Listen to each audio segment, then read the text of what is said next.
Good evening, Senator. My question is, what legislation can be introduced that will help us with undecideds in the midterms or any other activities that will help us? Yeah.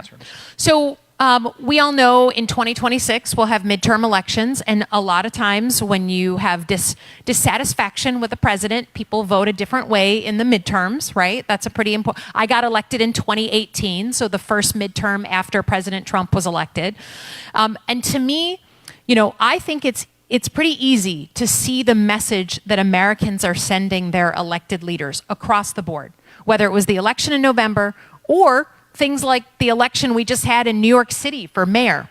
The two messages are this: cost of living and the inability to save and lead a stable life financially is the number one issue that's still plaguing America. There's lots of conversations on the internet.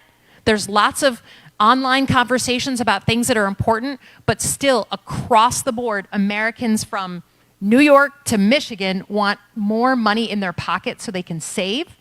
And then number two, the message they want, especially from that last election, is they want a new generation of leaders, right? They want something new. They want a new face. And in fact, they're willing to take someone new that they may not know a ton about rather than the kind of warmed over leftovers, right? And so I think, to me, that signal couldn't be sent any clearer. So then if it's being sent by the American public, you must respond by answering that call.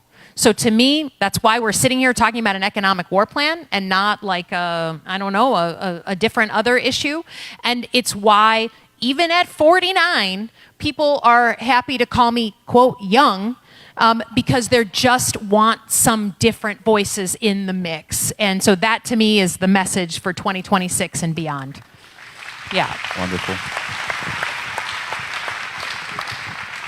All right, we've got two more questions queued up here. One from